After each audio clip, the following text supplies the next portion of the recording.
जय श्री कृष्णा। राधे राधे। ओम नमः शिवाय। भावना के मूर्खे भोलेनाथ शिव जी की एक अद्भुत ही कहानी सुनाने जा रही हूँ। एक गांव के बाहर छोटा सा शिव मंदिर था जिसमें एक वृद्ध पुजारी रहते थे। एक दिन एक गरीब माँ अपने नन्हे से बालक को मंदिर के द्वार पर छोड़कर चली गई। बहुत खोजने पर भी पुजारी जी को बालक के परिवार का कुछ भी पता न चला। जब गांव का भी कोई व्यक्ति उस बालक का लालन पालन करने को तैयार न हुआ तो पुजारी जी ने भगवान शिव की इच्छा समझकर उसे अपने पास रख लिया और उसका नाम भोला रख दिया।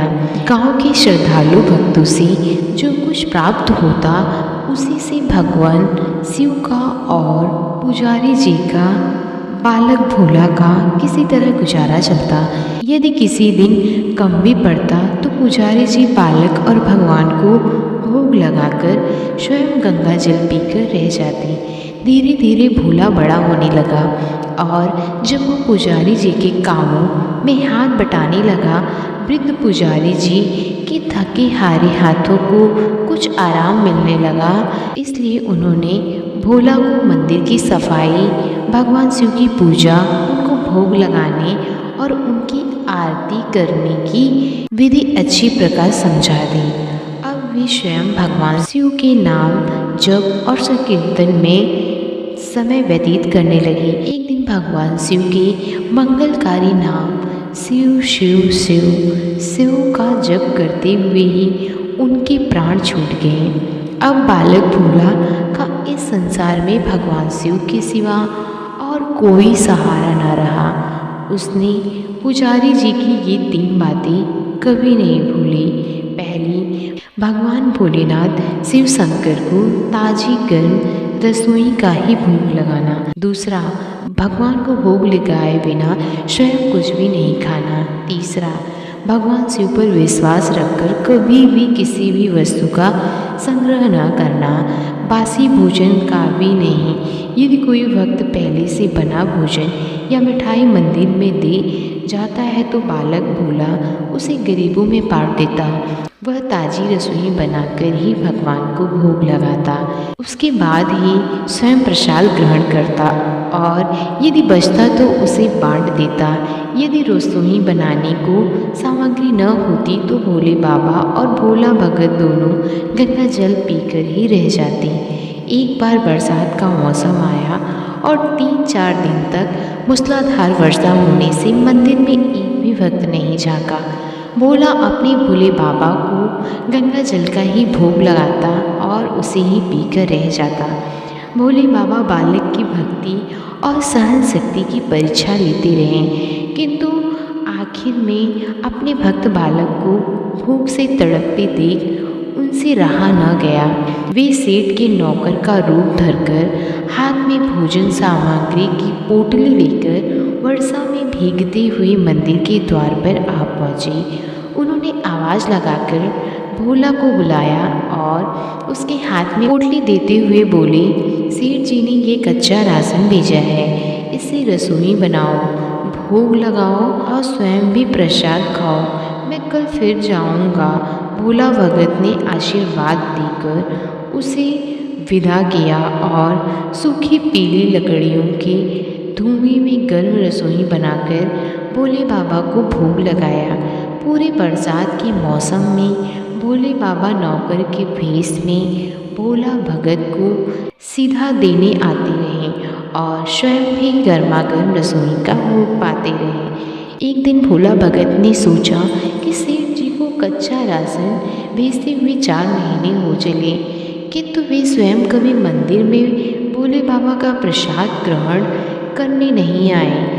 अगले दिन जब भोले बाबा नौकर के भेष में सीधे की पोटली देने आए तो बोला, भगत उनसे बोला, भाई तुम्हारे इतने धर्मात्म शिव जी कभी स्वयं मंदिर में प्रसाद देने नहीं आए, इस कारण मेरा हृदय अत्यंत दुखी हो रहा है।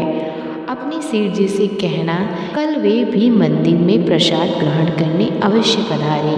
सुनकर नौकर बने भोले बाबा चौंक कर घबरा उठे और बोले, पुजारी जी, सेठ जी मेरे द्वार आपको कच्चा राशन भेजते हैं, आप इस भगवान को भी भोग लगा लेते हैं और स्वयं भी प्रसाद पाते हैं। फिर सेठ जी को बीच में बुलाने की क्या ज़रूरत है? जैसा चल रहा है वैसा ही चलने दीजिए ना। भोला बोला, ऐसे कैसे चलने दूँ? आपके धर्मात्म शिव जी इतने दिनों से कच्चा राशन भेज रहे हैं, क्या मैं उन्हें भगवान का प्रसाद देने का अपना कर्तव्य भी पूरा ना करूं?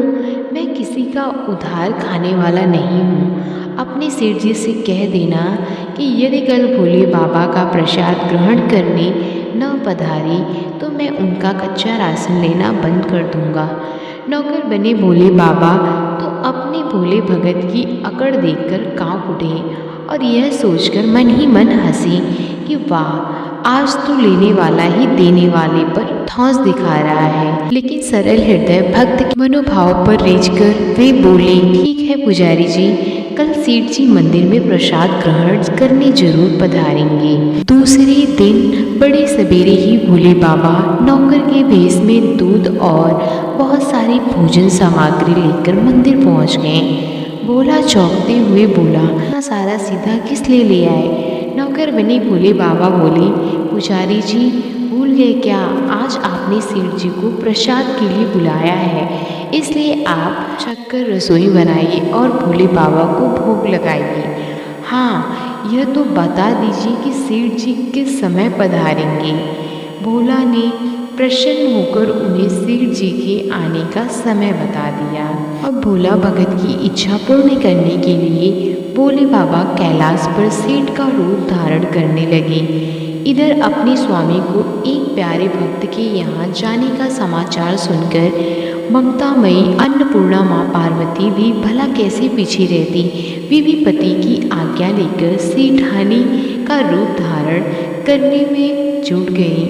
भोले बाबा ने अपने गले में मुंडों की माला उतार दी, शरीर पर लगी भस्म, कमर पर पहना हुआ बाघंबर और बाहों और कानों में पहने सांपों के हार भी उतार रख दिए। उन्होंने एक मखमल का सुंदर कुर्ता धारण कर लिया, अपनी जटाएं सीधी कर गंगा और चंद्रमा को उसमें छिपा लिया और ऊपर से एक सुंदर रंग बिरंगी पगड़ी पहन ली। सदैव नंगे पैर विचरण करने वाले शिव जी ने आज अपने पैरों से रेशमी जूतियां धारण कर ली। का त्रिशूल और डमरू भोले बाबा ने नंदी के हाथ में थमा दिया और अपने हाथ में एक सुंदर छड़ी लेकर पार्वती जी के तैयार होने की प्रतीक्षा करते हुए कैलाश पर चहलकदमी करने लगे। इधर पार्वती जी घंटों से तैयार होने में जुटी हुई थी। उन्होंने आज अपने पतिदेव के नगर में बनी सुंदर बनारसी साड़ी निकालकर पहनी, जिसका रंग सेठ बने शिवजी के कुर्ते से मैच कर रहा था। उन्होंने सोने चांदी हीरे के जगमगाते हुए आभूषण धारण कर लिए, बगल में सुंदर सा पर्स ले लिया और भोले बाबा की बार बार आवाज़ लगाने के बाद श्रृंगार कक्ष से बाहर निकल कर आई। जब पार्वती जी और शिव जी ने एक दूसरे को सेठ सेठानी के भेष में देखा तो वे चकित होकर एक दूसरे को निहारते ही रह गए। दोनों एक दूसरे को देख देख कर निहाल हुए जा रहे थे। इससे पहले उन्होंने कभी एक दूसरे को ऐसा सुंदर रूप देखा ही नहीं था।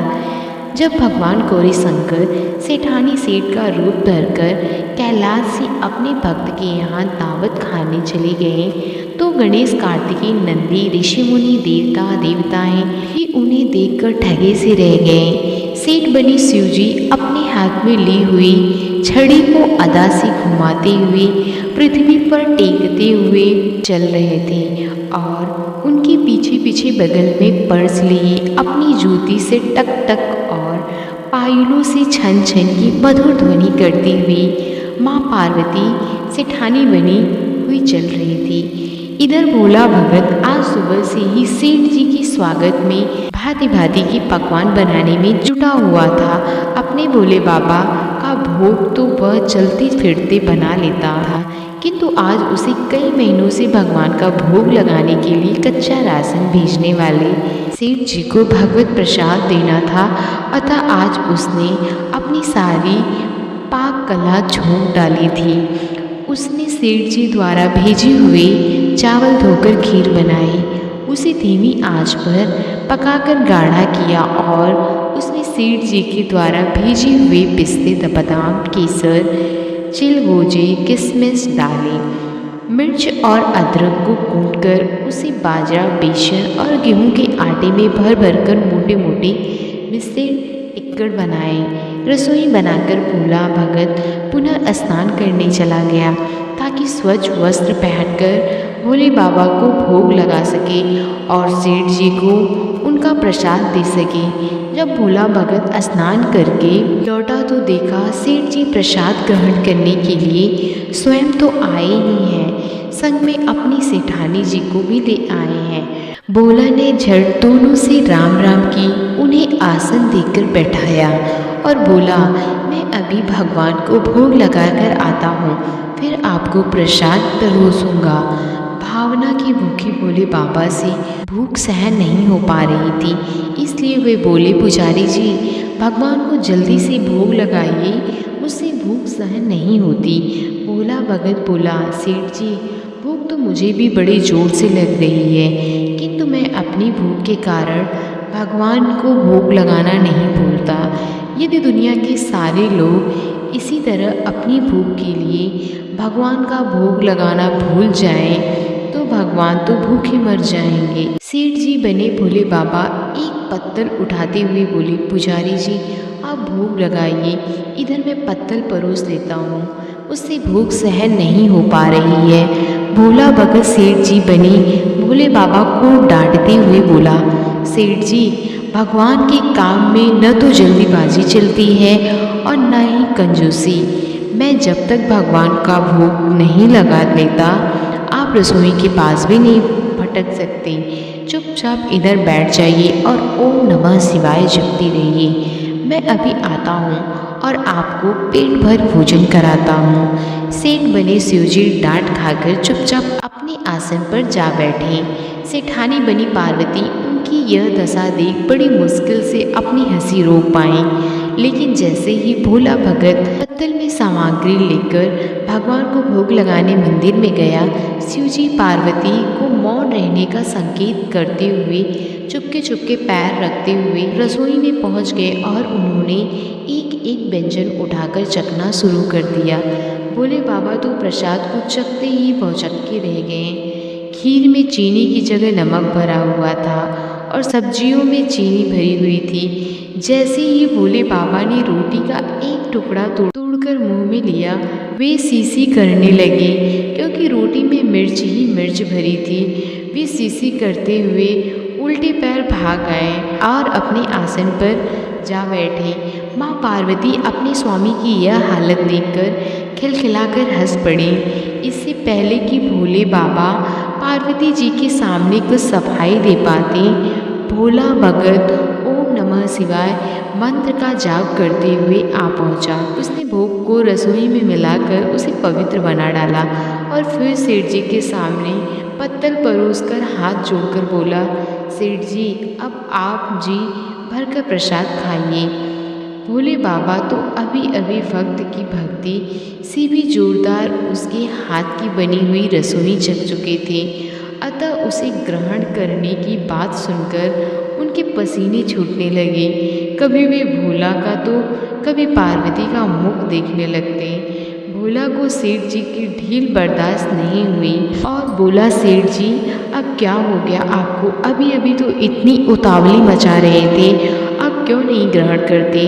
आप ग्रहण करो, तभी तो माता जी भी प्रसाद ग्रहण करेंगी और फिर मैं भी प्रसाद ग्रहण करूँगा। भोला की ललकार सुनकर भोले बाबा ने चुपचाप खीर का कुल्हड़ उठाया और सारी नमकीन खीर खटाखट पी गए। कुल्हड़ खाली होने की देर थी कि भोला ने उसे झट से भर दिया। अपने प्रिय भक्त के हाथों परोसे हुए भोग में भगवान की आज दुगना स्वाद आने लगा। भोला परोसता गया और भोले बाबा पीते गए। जन्म जन्माता पार्वती भक्त और भगवान दोनों के प्रेम को देख देख कर मंत्रमुग्ध होती रही। जब सारी रसोई समाप्त हो गई तो भगवान ने एक जोर की ढकार ली।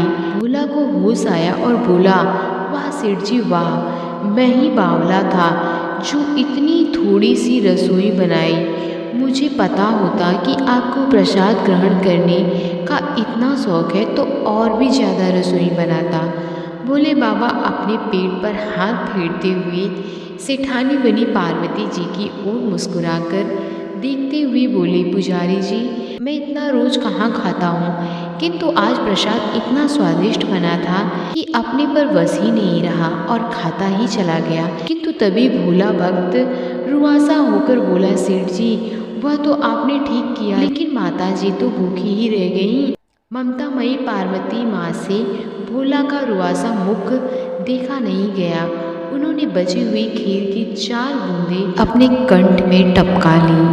भोले बाबा द्वारा भोग लगाने से प्रसाद में अद्भुत अलौकिक स्वाद भर गया था। ऐसी सुगंधित और मीठी खीर चखकर जगजननी आकंठ तृप्त हो गई और उनके तृप्त होते ही सृष्टि का प्रत्येक प्राणी तृप्त हो गया।